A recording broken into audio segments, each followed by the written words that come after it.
Hello guys, welcome to a new lap time challenge. I'm going to show you a lap guide with this RX-7 around the NurburGP, which is available between the 14th of August and 28th of August.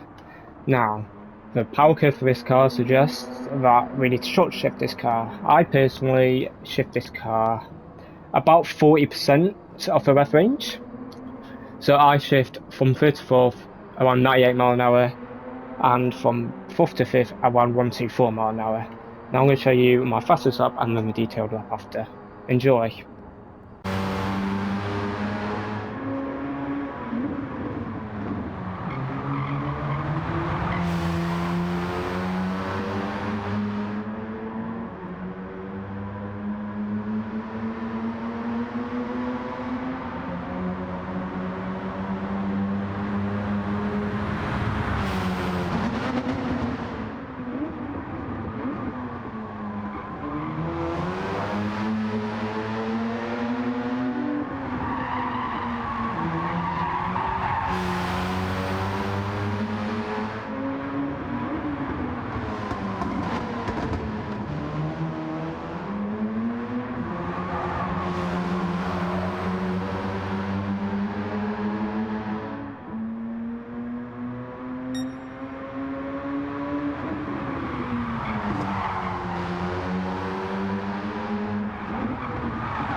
Okay guys, so before I get into the lap, there is 2 or 3 things I want to quickly mention. First of all, my last video got nearly 500 viewers, which I am so delighted.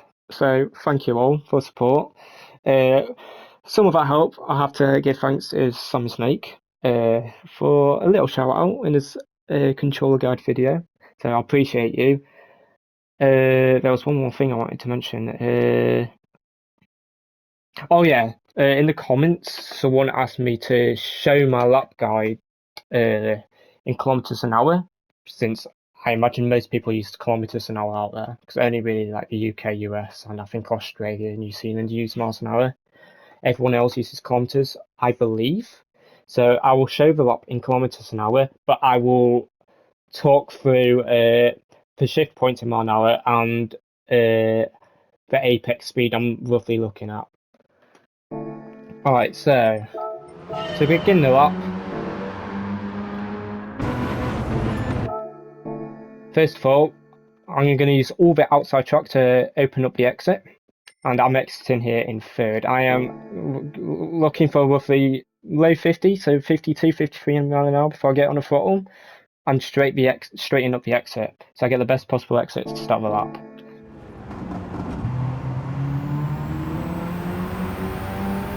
Oh yeah, one more quick thing. Oh, by the way, I shift early to 4th to start the lap. I shift about 95 mile an hour to start the lap, because it's just faster, I believe. But what I wanted to say was this car is very loose on the exit, so I'll say a key word for this lap is counter steer. Not as in counter steer assist, but I mean, you're going to need to counter steer quite a bit to keep this thing going in a straight line without it drifting all over the place. Anyway, start a lap. Like I said at the beginning of the video, I shift 124 mile an hour, so about 40%. And for turn 1, I brake. You see this little darker tarmac on the outside right line here? I brake just after it, literally just after it. See, I'm going past it, you'll see me brake now. I'm looking for around 41 mile an hour apex speed here for this first corner, and I'm going to be in second gear. Trail brake as I start to turn in, about 40%, and I downshift first just to get the extra little rotation, but you want to exit in second. Now, you don't have to hit this inside curb, because what I found, at least on controller, is if you hit that inside curb, or you're too close to the inside curb, you have like a little bump on the inside, which unsettles the car a bit. And now, I don't know if it's still faster to go that way, but I'm just saying, you don't have to hit the apex here. You can miss it a little bit and be okay. I think I did a bit on this lap. Yeah. Now, before the next corner, I stay in second, even though you are left in second now, I believe it's faster than upshifting quickly to third. Now, I don't really know how to explain my turning point here. All I do is lift. But basically, when I start revving out the second gear, that's basically when I start to turn, at least for me. Let it coast, and then once I'm around 65, 66 mile an hour, halfway through a corner, I upshift third and I full throttle the exit. Now, you might have to lift off slightly or counter steer a bit just to not go off track or drift. See, I lifted quite a bit there, but as long as you carry the speed, it's okay. Now for this next corner, I basically just brake as soon as I hit 98 mile an hour, but it's a bit after this like dark tarmac, dark line. It's like a good half second after it. Now, you want to brake in a straight line here and hug the inside. Now, I don't remember if I downshifted first on my particular lap, but I felt more comfortable just keeping it in second and just keeping it stable. Yeah, I downshifted first because I went slightly too deep, but I found this corner weird because the track limits is super weird. Like, sometimes I had like my left wheels just over this like red and white curb bit, and it invalidated my lap even though my right wheels were still on the track. So I don't really understand this corner, but that's why I like to brake a bit deep for this particular corner. Anyway, you want to exit in second here. And before getting to the next corner, I try to stay as far to the left as possible to open it up for the next bit. Anyway. So as soon as I upshifted third, I turned. So basically, as I got halfway between the last corner and going into the next corner, that's when I started to turn in. Now, as long as your left wheel is touching the red and white part of the curb, you are chilling. And I believe it actually makes the car more stable if you do that. Try full throttle the exit if you can. It slides a bit, but... Oh yeah, one more thing quickly, actually. Let me just go back quickly, because the track limit is quite weird here. Now, you can have your car go outside this white line, but you can't have it go out too early and you can't come back too late. So as long as your car leaves the track, once you hit this bit here, the green astro, it won't invalidate your lap. And as long as you have at least 2 wheels back on track by the time you get to this green astro, it won't invalidate your lap either. So if you're a bit wider than I am here, it will invalidate your lap. Anyway. 98 mile an hour shift area here. Now for this next corner, I brake a bit past halfway between this like joining the other section of the track here. So I broke basically where this third cone is here. That's basically where I broke this corner. Like here, yeah. Now, I downshift to third, I take it about 81 mile an hour here. Now, I like to coast it in personally and just hug the inside. But you can take it slightly differently to how I do it. You can like carry a bit more speed and be a bit wider on the exit. But I prefer to hug the inside personally here. Now, just missed it, but basically I broke at the start of the curb, like the first red part of the curb, that's my braking point for this corner. Now, you want to hit about 58 mile an hour apex speed, 58, 59. I think I did 57 mile an hour on my particular lap here, but you want to hug the inside of this. I just missed the inside, but as long as you carry speed, it doesn't matter because it's a little bit cambered. Now, here I brake just after this bit, like literally a tenth after my car gets onto this bit here. Now, I don't remember if I used that outside part of the track in my braking zone, but I think I did a bit. But anyway, you want to brake? Yeah, I did. You want to try braking a straight line. I did it kind of like a V shape in this car because if you hug it inside and you turn on the exit, it just drifts. So I did it in a V shape. So I'll get a little bit deep in, and as soon as I had a straight-ish exit, I went back on the throttle. You want to be in third gear here, and I looked for about 50 miles an hour before I got on the throttle. You'll see through the corner how I continuously slow down. And once I hit a certain speed, so I believe it's 80, 81 kilometers an hour, I am on the throttle. You might have to counter steer a bit on this corner, but as long as you have two wheels inside track limits, it won't be too bad.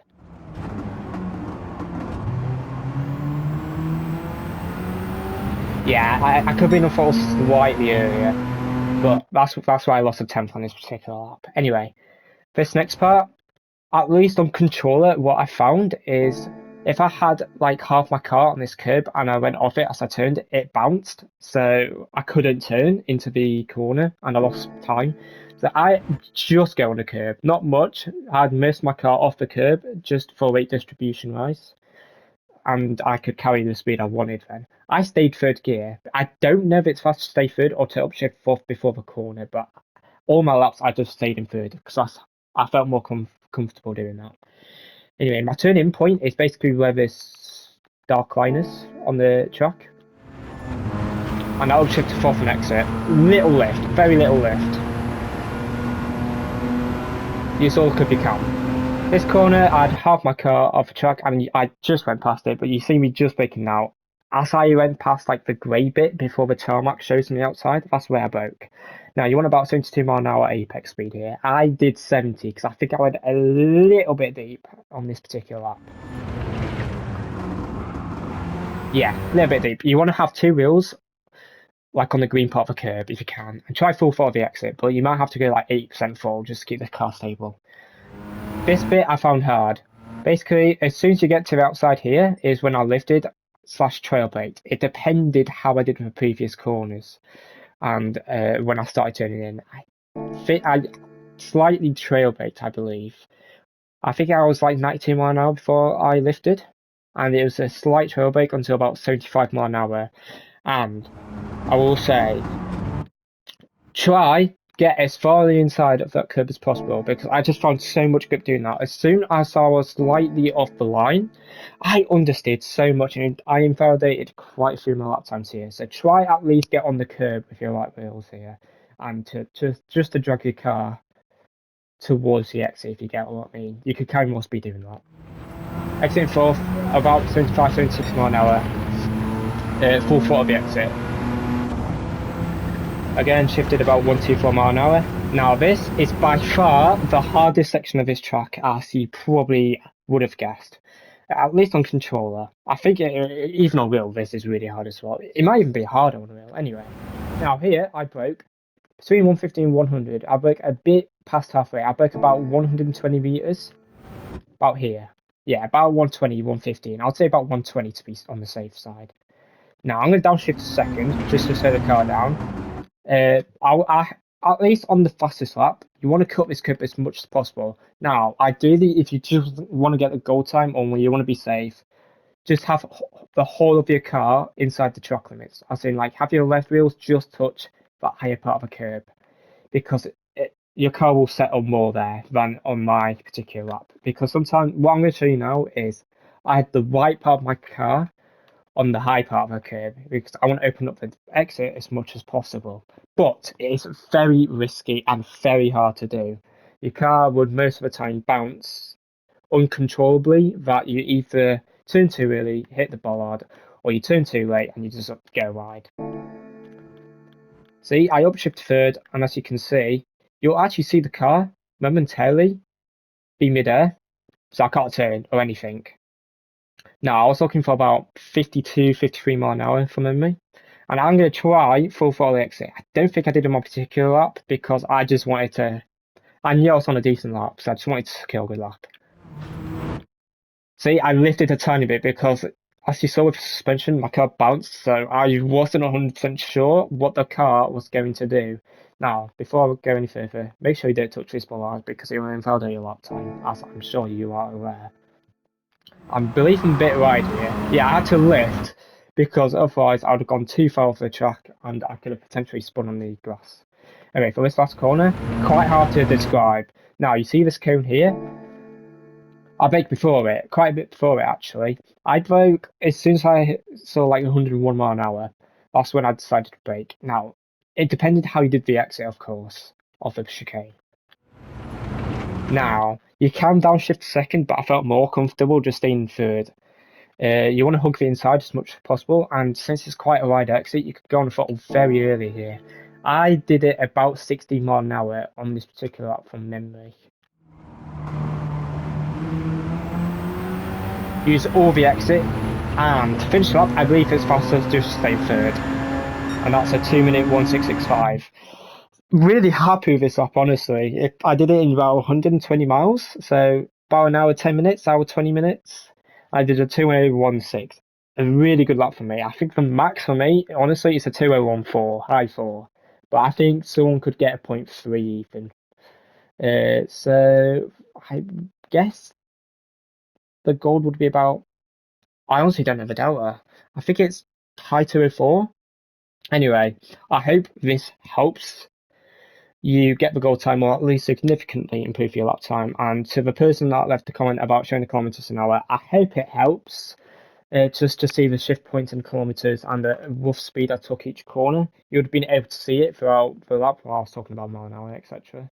So I hope that helps, and I'll show you how to get to the lap time challenge right now. Cheers. Right, firstly, to see a lap time from me, there's two ways. Either content search, if your current car's in that car, then select it and then just put Calster. I share everything with that tag in case you are interested. Oh, sorry. Replays, of course. Don't forget to put on replays. And here it is. So you can feel up here. 01665, I believe it said. Or, to get into it, go to sport mode, top right of the home section. Online time trials, it'll be the one on the left, at least in the first week. And you can even rent or select it. And this is on racing medium tyres, by the way. So you can see the replay here. Or make sure you have racing mediums. You can buy it here in case you don't have it. Enter. That's how you get into it. And you can load the ghost here as well. Just go on my name, global ranking. I'm first, but at the moment at least, of recording. Really happy with laps, like I said. On friends, I'm here. Go load ghost. Then you can offset it using the ghost settings. Offset it to make sure to turn it on. And then you can reset it after every sector and at the start of the lap. And that shows how far ahead I will start ahead of you. So if you put 3 attempts, my ghost car will be 3 attempts ahead of your car at the start of each sector and each lap. I hope this has helped and good luck with it. It closes on the 28th of August, at least in the UK, about 7 o'clock I believe it is. Good luck with it and have fun. That's the most important thing, have fun with it. And one more quick thing, I would recommend firstly doing multiple laps just to get in the flow with what the car does. Cheers guys and good luck.